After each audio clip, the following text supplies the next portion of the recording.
You're listening to the Earth Xperience podcast.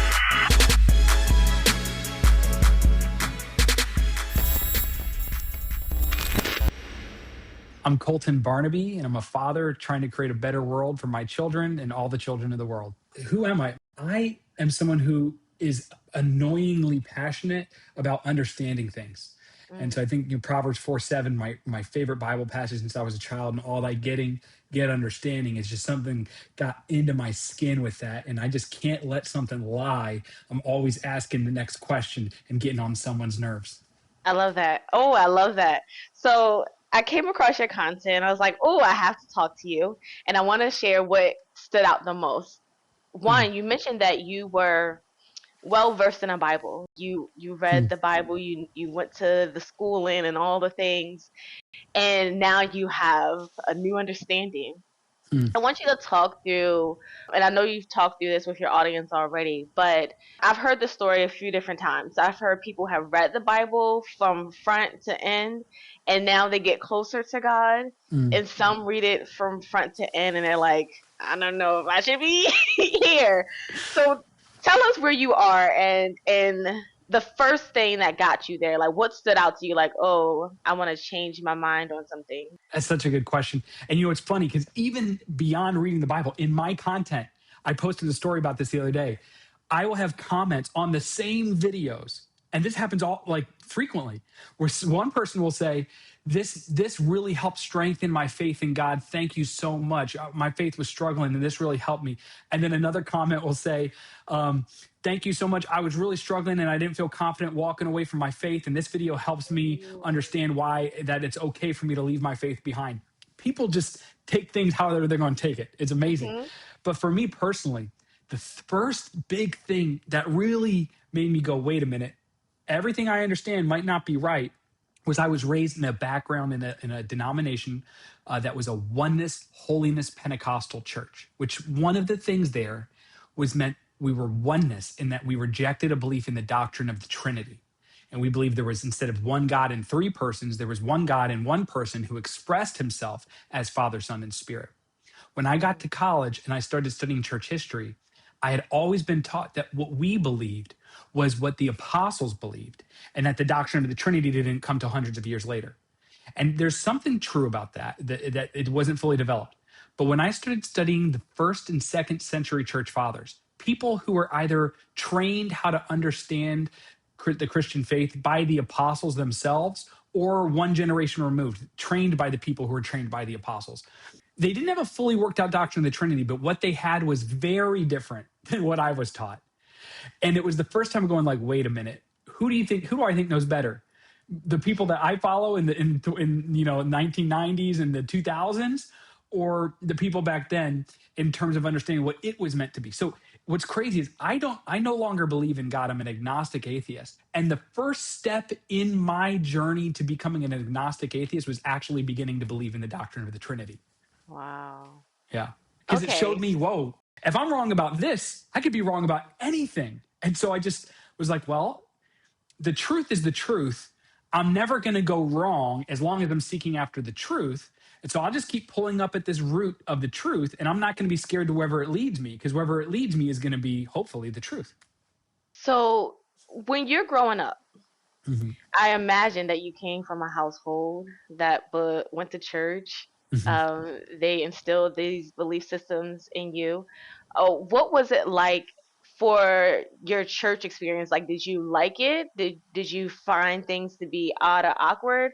Did you have any questions that stood out to you before you started to really study where you just mentioned prior?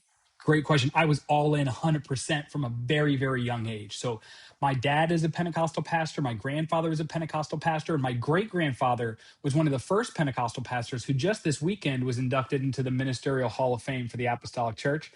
And so I believed in the mission of what we were doing, and I saw myself as a continuation of that legacy. So I was on stage at 3 years old, quoting Acts chapter 2, verse 38 at people. By the time I was 5, I started speaking in tongues and doing prophecies in the church and praying for other people at the altar to speak in tongues. And so I was so bought in. I was a Bible quizzing champion at a young age, and I had a lot of questions. I was always the same me.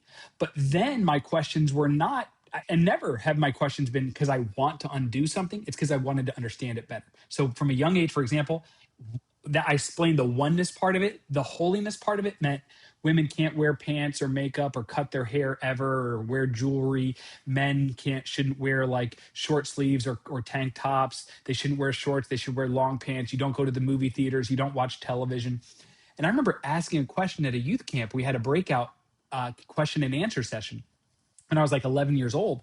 And I asked, why can't we go to the movie theater? Not because I was objecting to it, but because I wanted to be able to explain that to other people and I wanted to be able to defend it better. And the answers they gave me just made no sense. And so I asked a follow-up question. And that question made no sense. I was like, okay, but then what about this? Right? And eventually the guy was like, well, if you go to a movie theater, you never know who you could be sitting next to. You could be sitting next to a pervert and not even know it. And I was 11. I was like, yeah, but so then what about you could be in the line at the grocery store and be next to a pervert? I wasn't trying to undo the argument. I was trying to understand it better so I could defend it better. And that's kind of always been my trajectory. But then eventually I'm like, they don't got a good answer for this. Like this doesn't make any sense. So how does your family feel?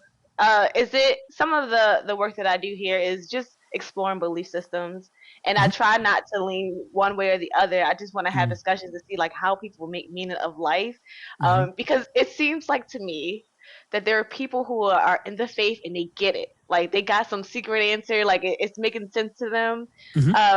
And then there's people outside that are questioning it and like, am I off or like what's wrong? And there are people who are like on the total opposite side and they're like, all of that is BS and all of the things. I am still neutral, and this is one of the things that I toggle with because I did grow up in the church, and me and neutral sounds lukewarm, but it's honest to me. Like it's honest for me to say, I some days I completely get it. Like I've had like spiritual encounters. You mentioned speaking in tongues, something I've never really spoke to anyone about because I never really understood it. Did you really believe that you were speaking in tongues? Can you talk through that? Like did you have spiritual encounters that you no longer like attached to? Or did you feel like you were making it up because it was just something that you were born into? Great question. So, there's I'm similar to you. I might sound like very confident because I'm confidently saying what I'm saying, but I hold my beliefs firmly but loosely at the same time. Like I've gone back and forth a million times in my life on what I believe about everything because I'm not invested in a dogma. I'm just trying to understand things better.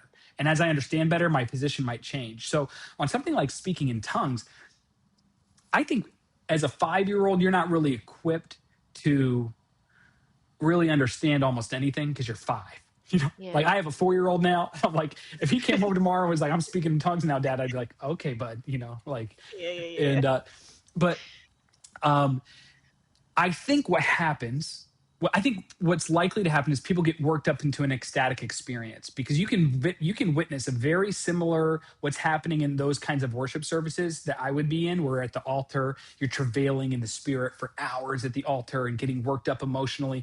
You can see that kind of stuff happening in a Hare Krishna chant session. You can see it happening in all different kinds of faith backgrounds, actually, where people have worked themselves up into this emotional state. There's a German Lutheran theologian named Jürgen Moltmann who's very respected, and I heard him talk about speaking in tongues one time and talked about it like this, that it is a legitimate ecstatic expression of something, it's a nonverbal expression, similar to a smile or a laugh. Like I can communicate something to myself and others, and I'm experiencing something unique when I laugh. It's not necessarily intelligible, but it's a part of the human experience. And so he talked about speaking in tongues similar to that. And that's kind of how I view it today. I think people think they're connecting to something deeper, but I do think they are expressing a spiritual truth or experience that they're having in that moment through a non-verbal expression, or it's verbal, but it's not verbally intelligent. But there's another side of that, because we would translate, right? Like, so the music would die down, somebody would speak in tongues loudly in the middle of the service, and then you would just be silent, the music kind of silently going, and then somebody might stand up and deliver a message. I did that many times as a young person and would receive that. I think people are just making stuff up, in my opinion. I don't think they're really getting messed. I think they feel something deeply inside themselves and they feel conviction. This must be God wanting to get this out. I'll give you a good 20-second story. My It could dad's be birthday longer. one time, I love stories, so don't my dad was feel. preaching. Okay, great. Well, my dad was preaching at a church and I was with him. It was his birthday and there was a tongues and interpretation moment and it died down. Somebody stood up. They gave a long expression of speaking in tongues and some music dies down. And eventually a lady stands up and she says, hear ye the word of the Lord. The Lord thy God in the year of our Lord 2004 would like to wish Pastor Barnaby on this day, November 15th, a happy birthday. Thus saith the Lord. And I sat down like, all right, if God is like doing that, like, okay, like focus on some other things. We got some other problems you could be speaking to. So I think that lady got a message from God to tell my dad happy birthday? Probably not.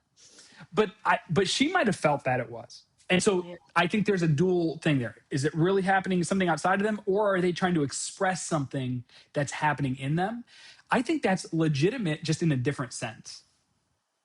This makes sense because one thing that I'm hearing is about the performance, and I've Mm-hmm. recognized that. I recognize that I actually like the performance when it's you're getting dressed up and you go to this place. It's almost like a concert, and the words feel good, like it would be a song on stage or another motivational speech. I recognize it to be that. I'm like, okay, I still like it, Yep. but beyond that, when you were saying that she may have believed what was happening was true, that's the tricky part that I like to investigate is where's that thin line between is this Mm-hmm. is religion causing any like mental instability, Oh, or does it seem so crazy because it's so out of this world, and it's actually a normal, but it doesn't feel normal because of the way that we've gotten adapted or used to like how things are here on Earth. That is like the part where I'm like, hmm, who is the person that's having these true spiritual encounters? Like when you said tongue, and that goes into performance. I'm like, okay, there are people who come off as they are just making it up. You can kind of see it's like mm-hmm. this is a show. Then people like they dig into these spiritual interactions Mm-hmm. that seem like it's out of this world, like they're tapping into a spiritual realm. Some people will tag it to like something's going on in your mind and it's a little off.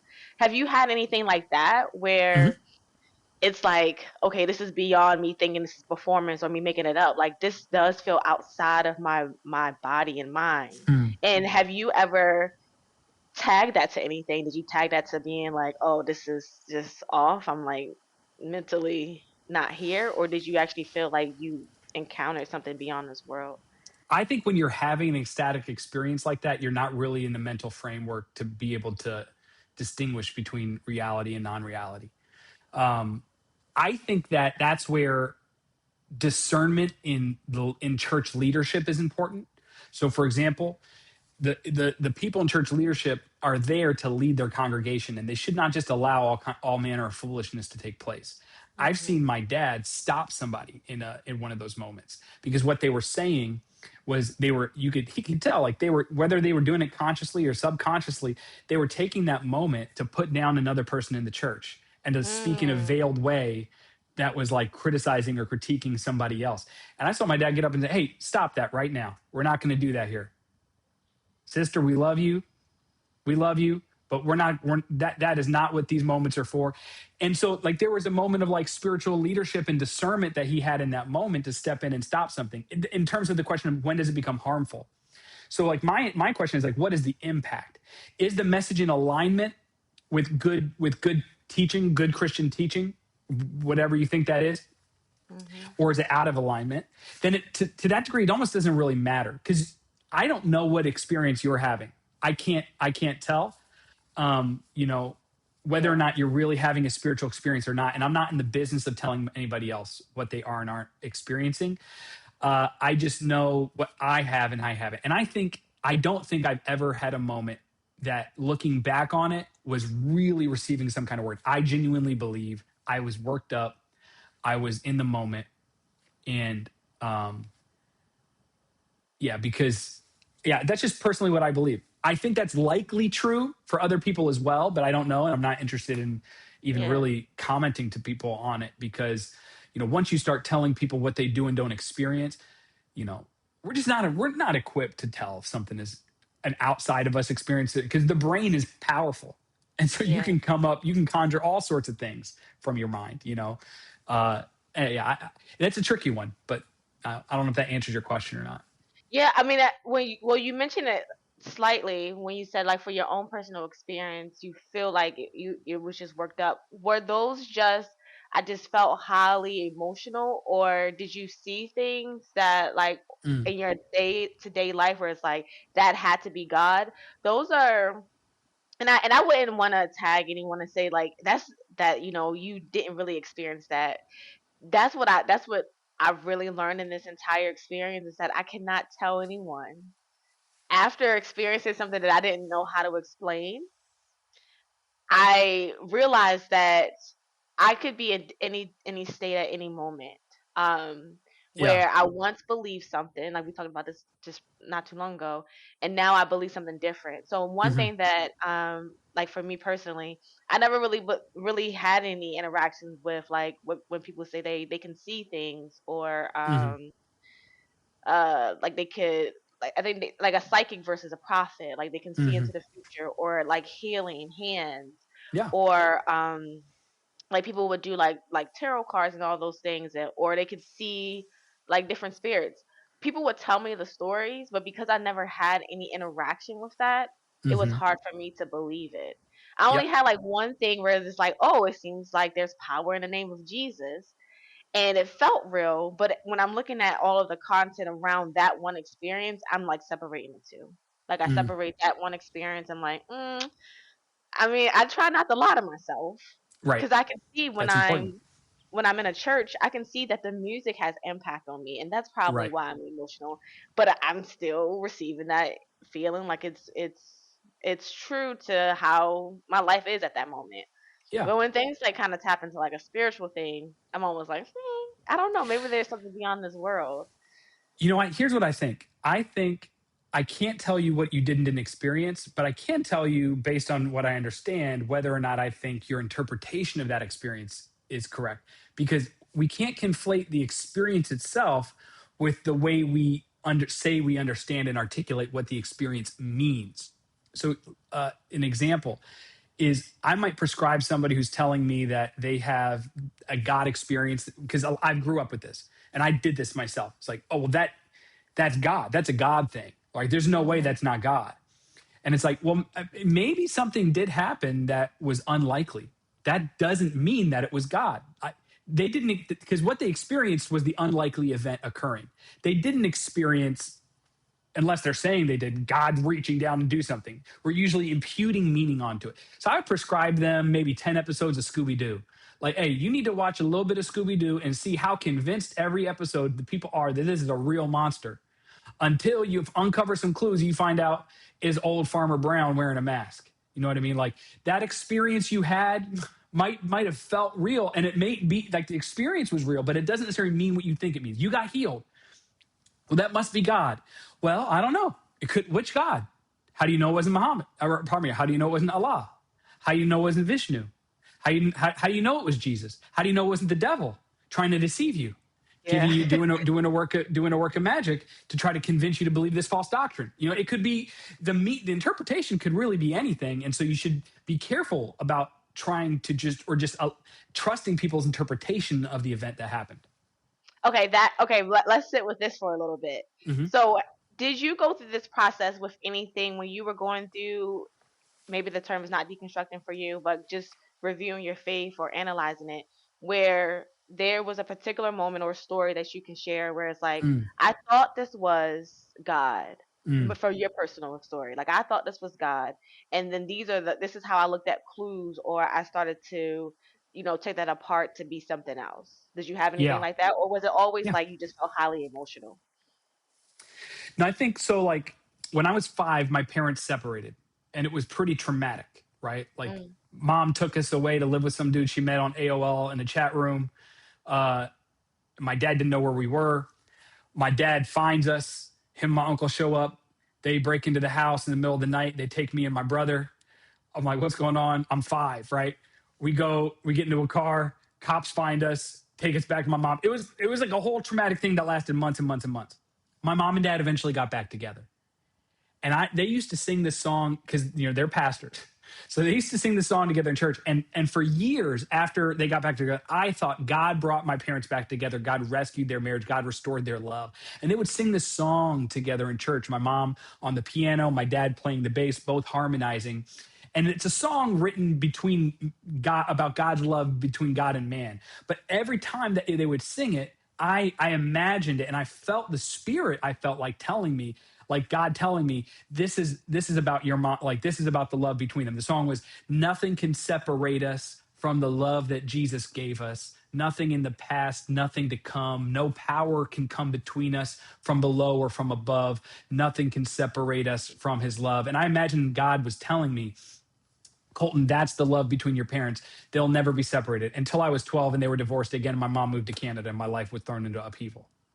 And I realized, I might have been imputing a lot of meaning onto them just making a calculated decision to get back together for the kids, but not actually being in love. And so I was reading so much spiritual significance into events that were just events that were happening that later I understood, clearly something separated them from the love that they had, whatever that was, if they ever had it. And so I wasn't able to articulate that way until I was much older in life, reflecting back on my life. But that's an example, I think, of what you're asking, where I thought this is a God thing. And it turns out it wasn't really. Yeah, you hit it. There it was. I was looking for something like that. I like how you unraveled that, because now it leans to this question about belief systems based off of those events. Like you said, Yeah. it was just an event. As you got older, did that impact your belief system about love? And did you interpret love to be anything different from what love was taught to you in church? Good question. I don't think it impacted it in that, it made me cynical or skeptical about love.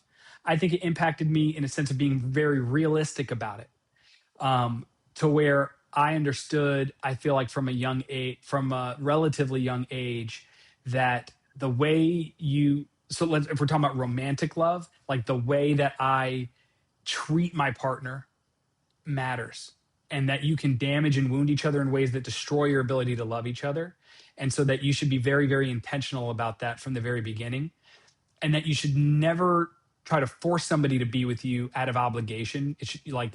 I decided early, if my wife ever decides she doesn't want to be with me, babe, you need to leave me.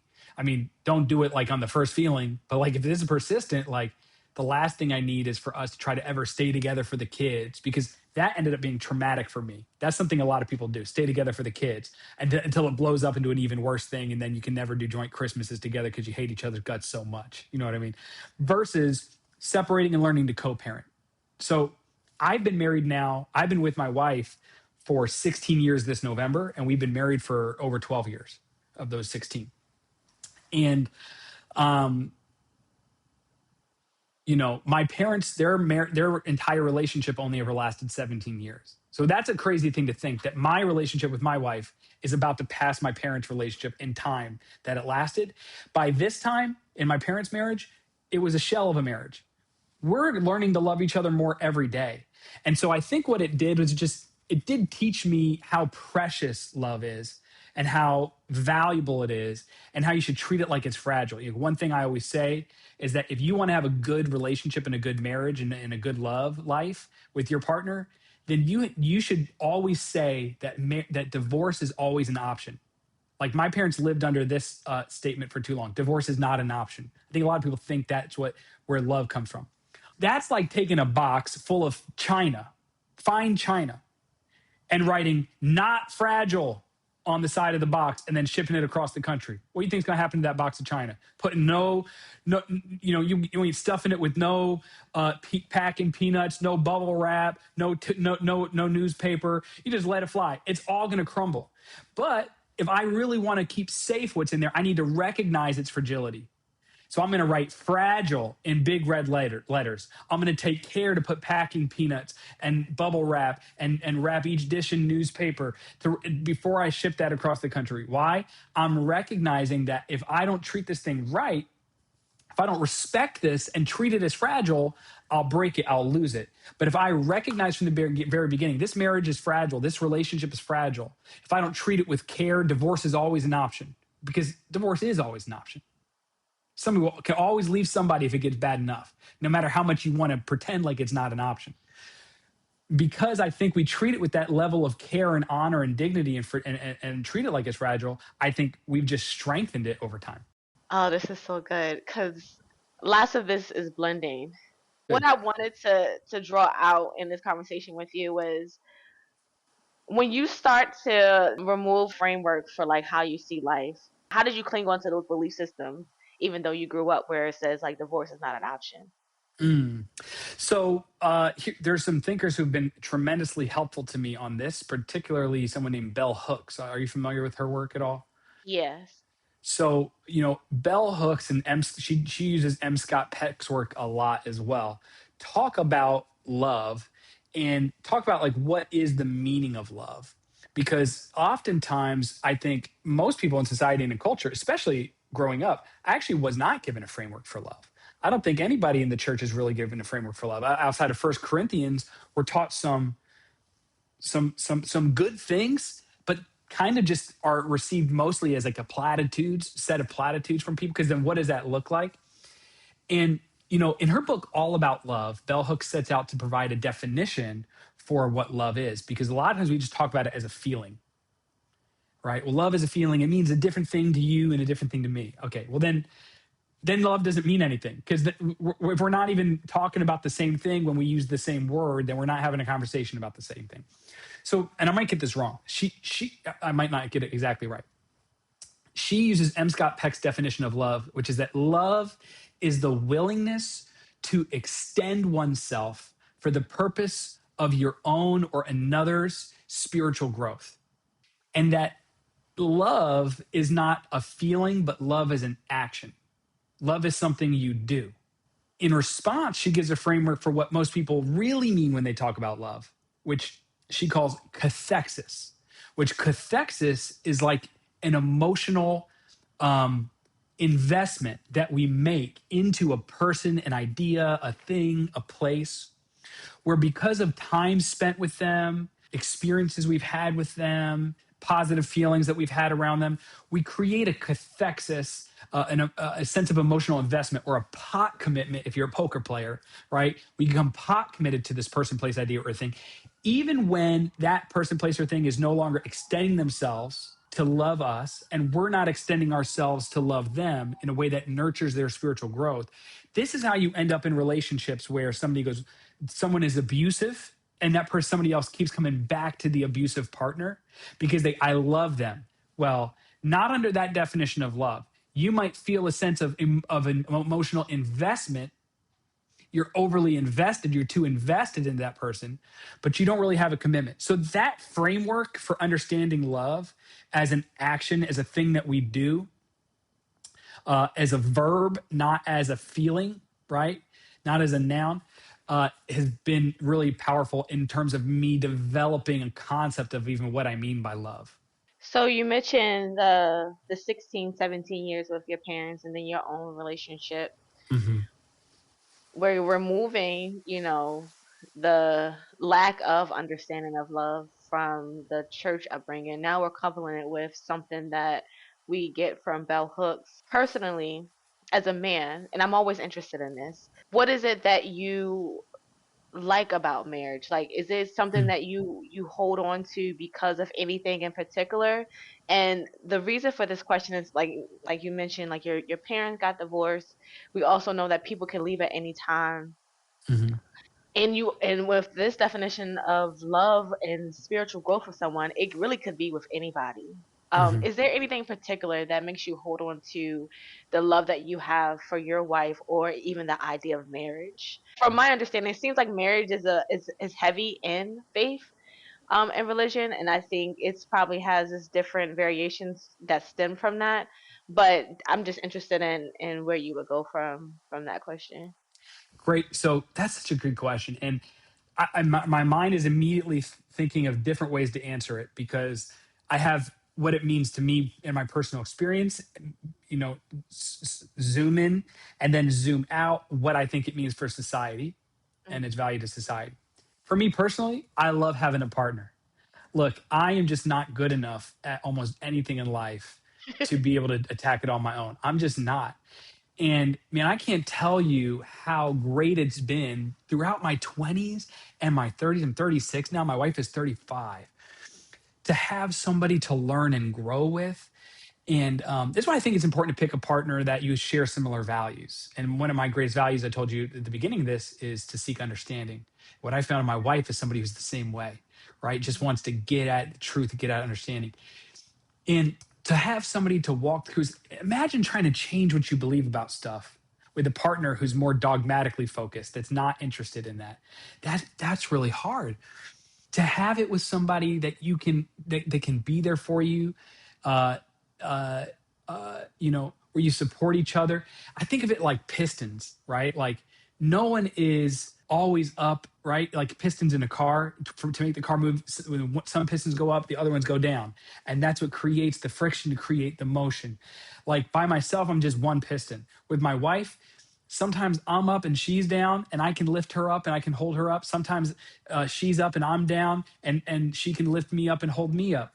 And so to me, it's just been incredibly validating to be with somebody who supports my goals, believes in me when I don't believe in myself, who I can believe in, support her goals when she doesn't believe in herself.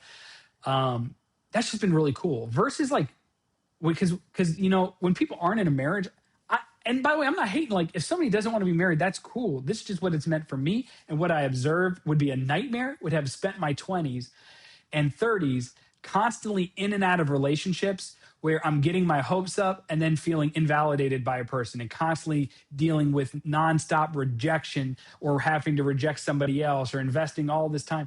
To me, there's like a commitment. The commitment that I made in marriage is not a commitment that will never separate no matter what, but it's a commitment that I'm going to devote myself to this person wholly and completely for as long as our relationship lasts and we want to be with each other and hopefully that lasts forever. That's personal. On a large macro scale, I'm not like a sociologist or an anthropologist, so I could be missing some steps here. Somebody feel free to correct me. Just the way I see it, marriage feels like the last great defense we have against capitalism and the destructive nature of capital in fascism in our world. Because, I heard Trevor Noah say something on a podcast clip that was like, dang, that is so good. I wish I had said that first. Where he was talking about if you look as a society develops and becomes more and more advanced, the more and more alone the people in that society become. And you look at like less advanced societies, less advanced. And I think they're more advanced in many ways because they're often still based around a village and a community. And what capitalism wants to do, and to me, one of my core values is I'm anti-capitalist. Okay. That's just like a core value for me.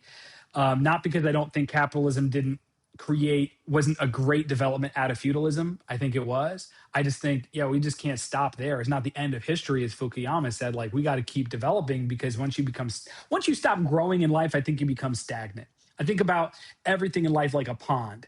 And for a pond to be healthy and to support fish, Danny, it's got to have water flowing in, fresh water flowing in, and old water flowing out. If you cut off either one of those, you create a stagnant pond full of disease that kills all the fish. Nothing can survive. And so life is about constant change and growth. And I think this is like what Hegel talked about in like his theory of dialectics. One thing always contains its opposite.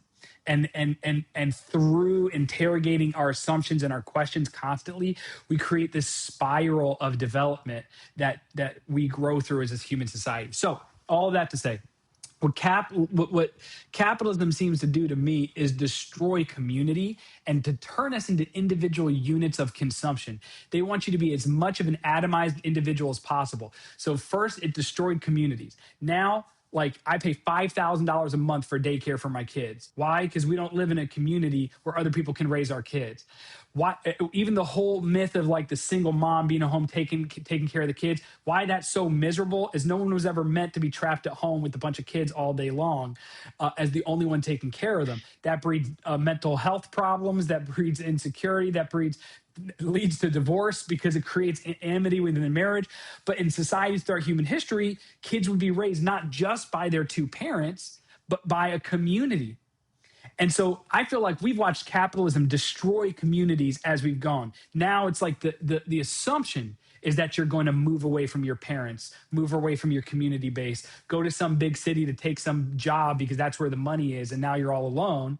Well, now the assumption's almost even because the last vestige we had of community was marriage. Now it's like almost expected you're going to go through 2 or 3 marriages throughout your time. You're never going to be committed to anybody. I don't know. You call me a tribalist or something like that. I just believe that we should be moving more towards human connection in human society and less towards becoming individual units. So I think it's also important to not think of your marriage as the nuclear family unit as the end all be all. I think we should be structuring our communities around more connection and around more commitment to each other. And so I think when a couple can make a commitment to each other in a marriage, that's a great first step to being able to make a commitment to a community beyond that. And so I don't know, that might have been all over the place, but I think that it has a value in our society. No, it's actually making me think of more questions. Okay. Like tons of them at once. I will lean into one of them right now because I'm thinking about the church, and the church supports, be married to one person, have children, be fruitful and multiply. So it seems like when we think about what do we call good and what do we call not good, that seemingly is good. But then in the structure or in even that forced nature, like when you mentioned before, you shouldn't be forced to love anyone. Just like with a relationship with God, you shouldn't be forced to love God. Like that should feel like I want to be here. Not that I'm afraid to die or not that, I feel worthless, but I really love being here. And that's what I imagine being in a healthy relationship looks like. But then the honesty of this observing the world is like, okay, why do people get divorced? Like, why aren't people staying in these committed relationships? Like, what's making that happen? When I hear the word community, I'm thinking, okay, we have a village, we have a support system, but if we add in love and we remove the concept of love that we get from like a faith system, what does that look like when in a true honest community? Is it that people could love and be committed to more than one person? Or is there an understanding of why it needs to be one person? Like, is there any strength in having a community where everybody has their one solid person? Or if people were honest and they did love multiple people in a community, would that also strip us from like jealousy and lies? But it's just honesty. I don't think you have an answer for that. I just like thought I have about thoughts that. about it. Yeah, I have a lot of thoughts about it. Okay, talk to me. So, in one, I want to distinguish that it's not necessarily that what we understand about love from a faith system is wrong. It's when faith is used as a cover up for patriarchy. So it's when love is enforced in a patriarchal way. Bell Hooks, I think, calls it racist white supremacist patriarchal capitalistic patriarchy. Is a system of thought that imposes that commitment through a patriarchal lens. Women submit to your husbands and don't get divorced. It's one of the things I disagree with Jesus on, as far as at least as much as I understand Jesus, because Jesus, from what I understand, is saying unless it's because of adultery or unfaithfulness, that marriage divorce is not acceptable, and even goes so far as to say, like, if you marry somebody who's divorced, then you're committing adultery. I just don't find that helpful. I think it makes sense that Jesus would think that because he was in a patriarchal society. And so, I'm not hating on him for it. I think I just disagree, much like Paul seems to clearly endorse slavery. He was in a system that endorsed slavery in a society that didn't really have a strong argument against slavery. So, of course, he's not going to have access to that argument. But I disagree. Same with Paul on LGBTQ issues. I just disagree. Now, as far as what is like polyamory, like basically you're talking about, I have no moral issue with that. Like, I just personally don't think I could do it. I'm jealous. Yeah. And I think that part of that is how we've evolved biologically. For a long time, marriage was essentially an economy based on resource scarcity. So because resources were scarce, because you did need somebody that, like, even though we did have a village, you needed like a little bit, somebody that could like help you with more of a commitment and raising those children. The community helped, but the parents were the primary bringers that would, provide for each other, et cetera, et cetera. I do think, we developed evolutionarily clearly all around the world, and not in every society. There were some that did differently, but in so many societies around the world, we developed to have like a committed partnership between two individuals. I don't think it has to be a man and a woman either. So I'm skeptical that we are in a place right now. I think we can continue to evolve and get more to that place, not just evolutionary. And by the way, I'm not an evolutionary biologist. I'm not a sociologist. I'm not an anthropologist. So this is just how I understand it. Somebody might be like, nah, dog, like you don't know about this tribe. So that might be true. I also think just sociologically, the way we are socialized in our society is to think of a marriage as a partnership between, two individuals. And I have been overly socialized to the point where I don't think I'm capable of that. I also think there's a sense in which That's good. white liberals that have too much money and not enough commitment to undoing capitalism, undoing colonialism, where they're not like really anti-colonial, they're not really anti-capitalist, they're just kind of like socially liberal rich people, social elites, have created an entire economy based on self-improvement and personal fulfillment rather than community, helping others, liberation. And so I go to therapy every week. I'm not dogging therapy, but there's like an overemphasis on getting into therapy, working on yourself, becoming the best version of you. And I think that polyamory kind of sometimes fits into that for a lot of people, where people are just seeking after optimizing themselves. They're really kind of looking for self and personal fulfillment.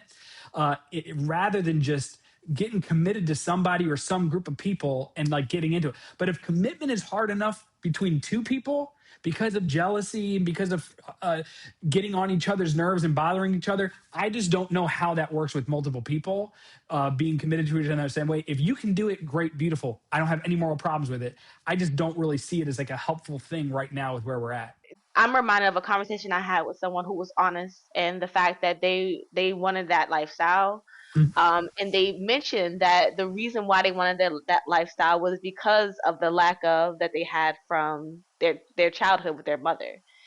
What was so important to discuss is that instead of like masking that that's something that was wrong, it was like this is an honest part of me and this is an honest part of me, and that's where Beautiful. I tried to tap into with this entire conversation about faith, religion, belief system, is that we first have to be honest with if something doesn't feel right or something's uncomfortable or we like something or we feel bad about something or we have this this thing, and then, as you will always say, like this investigation. We're going to segue into the game, and the game is really looking at your content right now. It's two different parts of this game. The first one is your content, the other is other people's content. But I like how every time that you're speaking of something that you're not sure about, you say, I'm not I'm not a sociologist or all the things. And I want to emphasize to anyone that's listening that this game is not meant for us to know the answers or to be an expert in anything. It's just exploration and creativity. It's creative thinking, perspective shifting, and all the things. So the first part of this is that we're going to take a look at one of your recent clips. We're going to watch it. We're going to listen, and then I'm going to give you two different cards to choose from. The first card is how much time do you want to respond, and the second card is just how do you want to respond with that time. It'll make sense once I throw on the screen. Okay. So let's watch this clip first together, and then we'll go to the next part. I made a video about how C.S. Lewis convinced me to stop believing in God. And in that video, I talk about my journey from a person of very deep faith and belief to someone who lost their faith and lost their belief. And in the response to that video, I get a lot of people saying, man, if you would only read this person or that person, or saying, hey, what you're saying you believe in now, that sounds exactly like insert X, Y, or Z religion, what they believe. And I really appreciate these responses because I know people are just excited or they want to share something that they read that helped them. And I understand where a lot of these people are coming from because personally, I used to think that faith was something you could decide to have. Like if I prayed more or read more or stayed in the church long enough that I'd eventually feel that trust again. But I don't think it works like that. The way I see it, faith isn't like a switch that you flip or like a muscle that you flex. It's more like gravity. Like when it's there, you feel it pulling you. And when it's gone, there's no amount of pretending that can make you feel it again. Now, I think belief works the same way. And this is where I want to talk about the difference, at least how I see it, between faith and belief. See, long before I ever stopped believing in God, I lost my faith in God. And that might sound like I'm talking about the same thing. But when I say like faith in God, what I mean is faith is like my trust in God. See, when I lost my faith in God, I still believed in God. I just stopped believing in his goodness. I stopped believing that God was someone I could trust, someone who was faithful to me. And so I lost my faith in God before I lost my belief. But I do think that belief is similar to faith in the sense that you can't fake it till you make it. You can't just make it happen. When it's gone, it's gone. And that doesn't mean it can't ever come back. I'm still open. I'm always going to be an open person. But the point is, I wasn't looking to lose my faith and I wasn't looking to lose my belief. I kind of woke up one day and was like, where did they go? Kind of like losing your keys. No matter how badly you don't want to lose your keys, if you lose them, they're gone. And for years, in addition to searching by reading and studying and learning about every aspect of the history of Christian theology I could find in 8 years in seminary, and then beyond that to studying it in my personal life, looking into other faith backgrounds. In addition to that, I got to a point where I just tried to double back down into the kind of Christianity I was born into years after feeling like I didn't have faith and didn't believe, thinking like, man, if I just listened to enough worship music, if I just tried to pray enough, if I just tried to put myself in a church environment, atmosphere, and get involved and as plugged in as I could, maybe I'll find my faith and my belief again. But it didn't happen. I didn't find them. And at some point, I had to decide I was okay with that. Because like I say in my video about C.S. Lewis, the thing that I never did stop looking for are the things that I think really matter. I never stopped pursuing or believing in justice and goodness and truth and mercy and love. And so if it's true that God is all of those things, well, then I haven't really lost my faith in God. I've lost my faith in every possible conception of what those things would look like in some kind of embodied reality or being.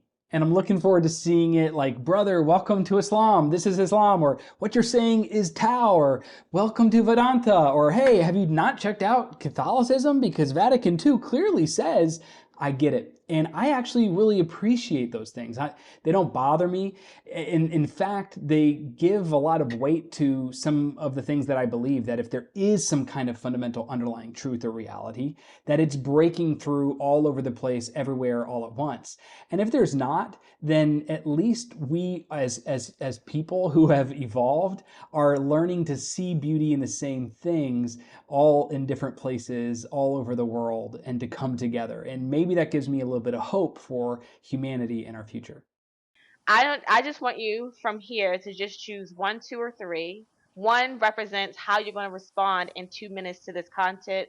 So is 2, so is 3. But it's all random. So all Okay. you're doing is choosing 1, 2, or 3, and then I'll let you know what your response will be. Okay, great. All right, so 1, 2, or 3. Card 2. 1, card 2, or 3. Okay.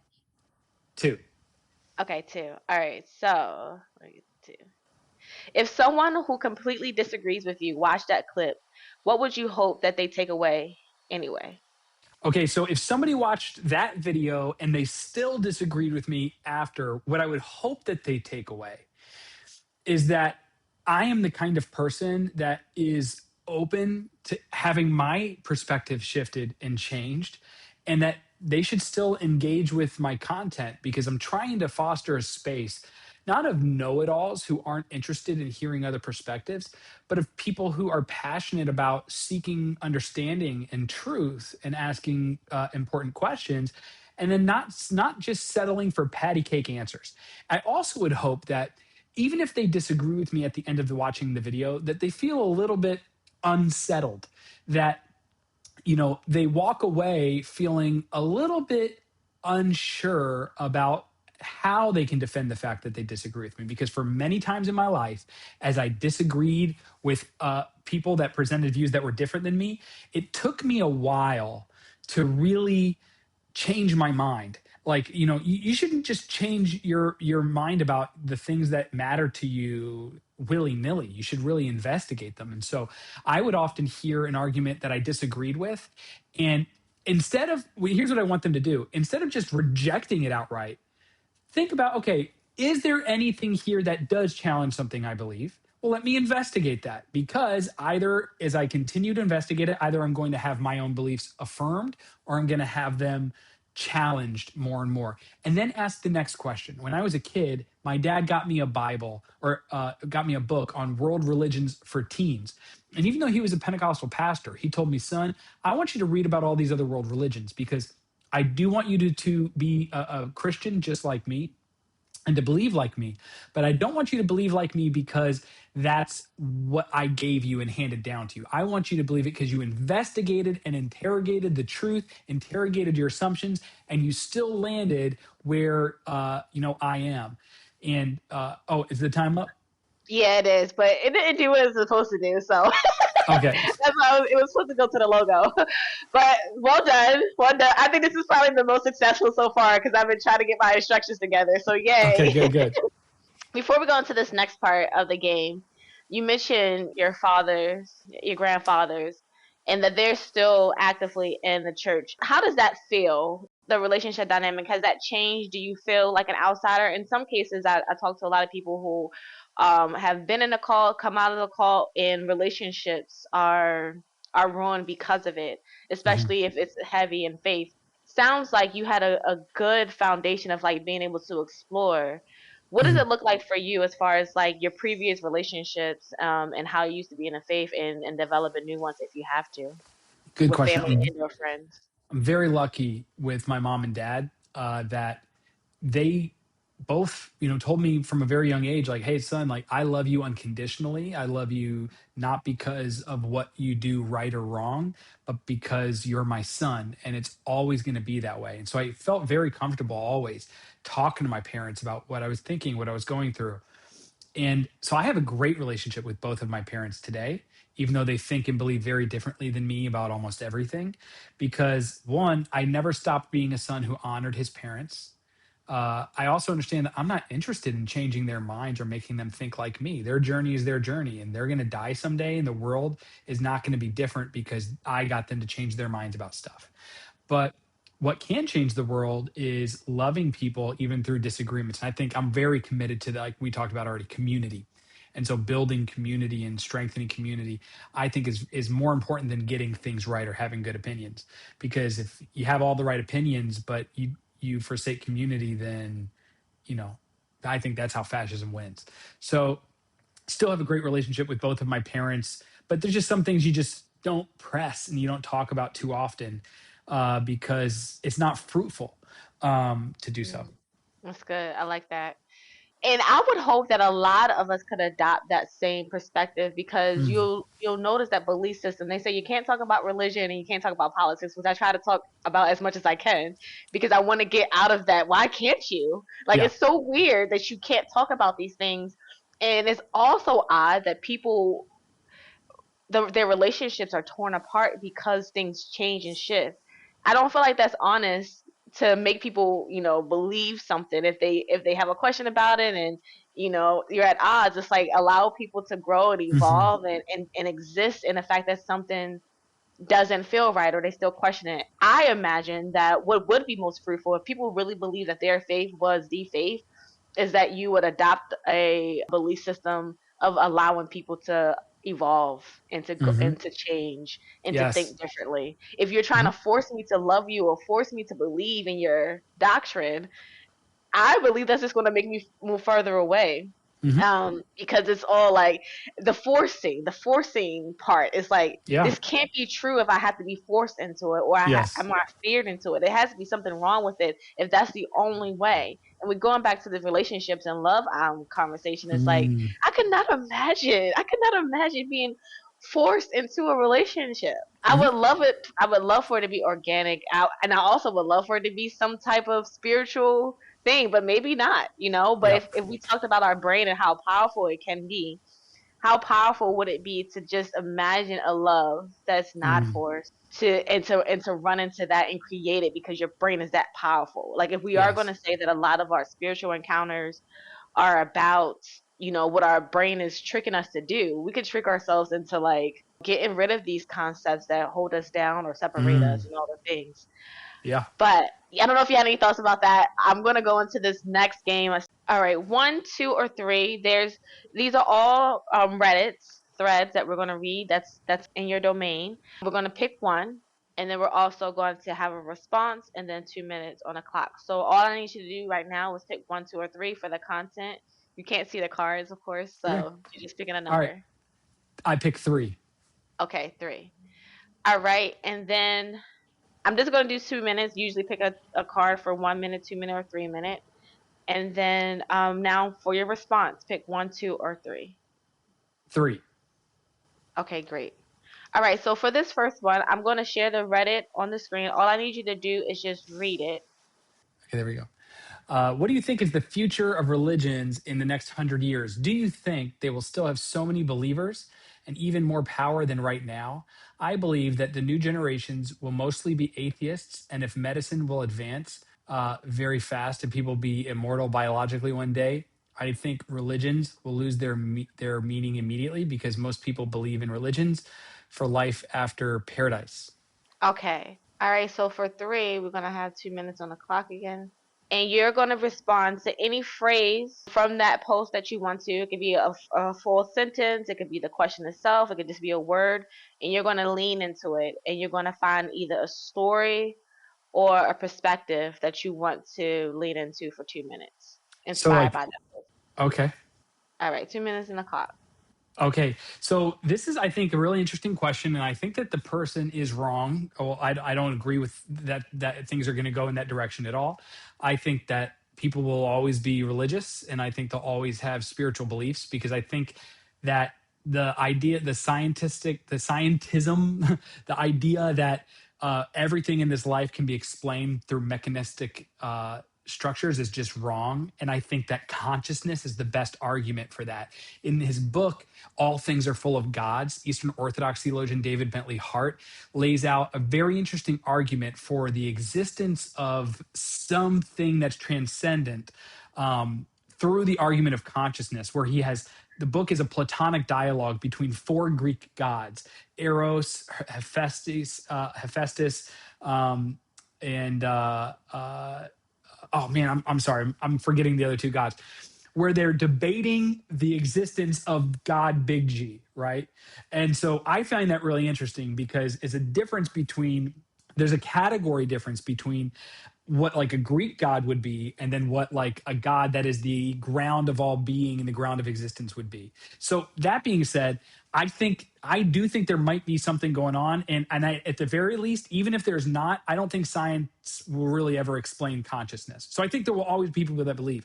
In another essay he did about the future of Christian thought and belief, he says that if anything, what the future of religions must look like if we want to exist as a species must be some kind of uh, uh, generous spiritual cosmopolitanism that rejoices in the festive unity of boundless difference.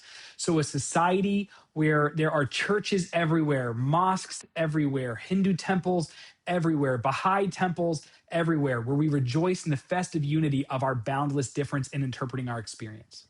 Wonderful. You did well. You did well. Thank you for joining me in my shenanigans. One thing that I've noticed about having this conversation with you is you mentioned that you were agnostic. Mhm. I want to get a little bit more understanding of that just in case I have it wrong. But because it seems very close to being an atheist, I have a question for you about why you choose to be agnostic. I know that you pretty much already said it, but if you were to say why you choose to be, what would the answer be? And I'll tell you the flip side. I usually have the question for people like, why do you believe in God? Like, why is that? So I have to flip it a little bit for you because I don't know what that Mhm. means to you. Mhm. But before you get into it, I just wanted to share that what I respect about what you're sharing and how you shared is that when I come across people with different belief systems, whether they don't like the church anymore or that they don't like people who don't like the church or whatever they stand on, it's always a battle and it's always a war and it's always like I got to prove the other people wrong. I'm not Mhm. receiving that, and I think that might be helpful for us having the conversation that I imagine and dream of us all having, is that we don't have to get mad at people because they believe something different. We don't even That's have right. to force people into believing this new thing or that they have to strip away. I think we just create this space. Mhm. And if anybody comes across this video or across this content, that's one of the main themes. It's just Mm. be okay to talk to people who are different or who have a Absolutely. different perspective. And I unfortunately don't have like a definitive one. Some days I'm like, yeah, I'm going to church. Other days it's like, this is crazy. Like, like this is oh wow, get me out of here. So I don't have an answer, and this is why I'm so interested in having these conversations over and over again because I'm always inspired. Someone said something in a very creative way and well put. But with all that being said, why do you Mm. choose to be agnostic? So I don't choose to be agnostic. It's from to me. So, and I call myself an agnostic atheist. And I think Okay. sometimes people in debate culture online get over into trying to create clean cut distinctions about what these Mhm. words mean. I mean them in just the sense of what the words mean. Right? Atheism is not like an affirmative denial. Does not need to be. And people frame it like that. Like agnosticism is not knowing, and atheism is an affirmative disbelief. I don't have an affirmative disbelief in God. Atheism just means without a belief in God. I lack a belief in God. And agnostic means that I, am just unsure. Like I don't know what to think about it. So to me, I don't choose to be an agnostic atheist. I'm just being honest about where I am. I don't have this affirmative belief, but I'm also not an anti-theist. And I think that the people you talked about just a second ago are the kind of people who try to, they're like dogmatically atheist, like militantly anti-theist is what I call those people. I don't really think they're atheist. I think they're anti-theist on top of being atheist. Or the Christians who want to get on and argue. You can see this on like TikTok Live. Like my TikTok Live is plagued with people being like, this faith and this faith and this faith are wrong. This faith is the only true faith. Prove me wrong. And they get on, they argue, they yell at each other. They're so mean and cruel. That to me is like a big bubble of insecurity. All those people to me are just actually, they don't believe the things they're saying they believe. And they're afraid to admit it. And they're afraid to even admit it to themselves. They're so insecure in their faith and the belief they have to put other people down. It's the first lesson we learn in life is that like when somebody puts other people down, it's because they're insecure in themselves. It's that way true for religion. Like when Donald Trump is like, I'm the smartest man in the world. No one has ever been smarter than me. I can't do an impression. When he talks like that, I know to recognize that's somebody who's like deeply insecure, right? Like they asked him the other day, like, do you think doing this, because he's been talking about doing good deeds to get into heaven, which also demonstrates he doesn't even understand Protestant theology, like the most fundamental part of it, which is that you don't work your way into heaven, you're saved by grace through faith. Anyways, somebody asked me the other day, do you think doing this is going to get you into heaven? And he's like, he kind of had like a moment of clarity where he's like, I actually don't think I'm going to get into heaven. I don't think I'm heaven bound. I don't think there's anything I can do to get me into heaven. I don't know if you saw that. He said that. That was like that was the least insecure I've ever seen him be. That was the most honest I've ever seen him be because he's just being real about it. Most of the time he's like, I'm getting to heaven. I'm the number one on heaven's list. Whenever you hear somebody talk like that, they don't act, they're so deeply insecure. So all the people arguing, I am, and you like, I might be insecure about a lot of other things in life. To the degree in which I think you can have the open posture that you have, Danny, it just means you're not insecure. You're just being honest. So why am I an agnostic atheist? Just because I'm not choosing it. That's just describing where I'm at. But I also say I'm an agnostic atheist Pentecostal with Eastern Orthodox proclivities and an interest in Vedantic Christianity. Why? Because all of those things I just say shape me in some way. Not because I'm looking for a fancy title, but those are just words that I can use to convey the things that shape me and the person that I am and inform how I see and view the world. Wonderful. I know we have only about 2 minutes, so we can use 1 minute for each of these last questions that I have for you. When I think about talking to other content creators, I'm always interested in the audience that they Mm, want to bring in or how they would describe the audience. And sometimes it's like, it's a poetic answer or mm. it could be something like matter of fact. But when you think about your audience, they're going into the search engine, and this is like, life search engine. What are they actually looking for? Like, what questions are they starting to form that would lead them to your page? Great question. This is something that I've been thinking about. I need to think about more. I've been Mm, thinking I need to think about this more because I am so new to this. And like I started posting content in July because my therapist was like, it was like a graduated exercise of learning to put myself out there without the fear of being rejected for what I really think, which is something I've deeply struggled with. And so my first TikTok video was literally just like therapy homework. And so it was just me getting out the things that I usually just talk about in therapy or with my wife or my closest friends. And so far, my audience, I think, is pretty broad because I think a lot of people struggle with those things and just don't engage with it at the level or don't have I think I have a degree of insight towards certain things because I spent 8 years in seminary and I've spent 15 years, just thinking about these things. Who they are, I think they're like people who are, I don't know, because I get like, my comment section is crazy. It's like I get Muslims being like, "This is exactly what we believe in Islam," and Eastern Orthodox people in the same video being, "This is exactly what we believe in Eastern Orthodoxy," and atheists being like, "This is exactly what we believe as atheists." So I'm like, I don't know who these people are, but clearly they're all people who believe similar things and think that they're different things. ooh, ooh, that's really good. And it really feels that way. It feels like Yeah. we're more focused on being right, and because we've been in these different boxes, that we can't get rid of the fact that we're in this box and it's labeled this way. It's like, Mhm. but if we all just lift the boxes up, like, oh, we're all in the same room, we all think the same, it's okay. I don't know if we're afraid of that coming together and Mhm. how boring life might be if we're not arguing all the time. Mhm. Um, Last question for you, before you share how people can connect with you. I'm working on this invisible project. It's a book. The title is the only thing in it, and I'm gathering people's insights. It could be a story, a question, or how it should be designed, Mm. a chapter. But the book is called The Making of a Human. When you think about Mm. this book, what would you want to see if you're coming to this world? Like, what makes a human to you? Mm. Well, I think that out of all of the things that humans evolved biologically to make them the apex species, that socialization was the primary thing, the ability to live and exist in societies and create civilizations. um, I think is like all the other things evolved that allowed us to do that, and that's what makes us really distinct as humans from other animals. And so I think to be a human means to be somebody that lives in community with other people. And that's why I think things like capitalism are dehumanizing because they atomize us away from community and turn us into individuals. The heavier the focus on being an individual in a sense that it separates you from community, I think makes you less and less human. Love it. Well, Colton, I want to thank you so much for sharing your time with me. I learned so much. I'm so excited about what you're doing and what you offer to the internet. So thank you again for sharing your time. I want to let you close out, sharing how people connect with you and any final words if you have them that you didn't get to All right. cover. Dan, this was a really great time. You're like the most thoughtful and prepared interviewer. This is probably like my seventh or eighth guest podcast appearance, and they've all been fantastic. All the other hosts have been great, but you really got something special going on here. So I'm so excited to have been a part of it, and thank you for asking me to do that. You can follow me on Instagram at Colten Barnaby. That's Colten with an E-E-N.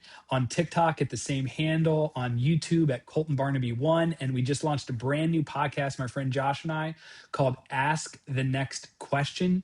It's on YouTube. It's on Apple Music, Spotify, everywhere you go to listen to podcasts. Wonderful. There you have it. Well, everyone, thank you so much for your time. Until next time, hold on to you as much as you can. Hold on to your health, your well-being, and your mind. Be mindful. Bye.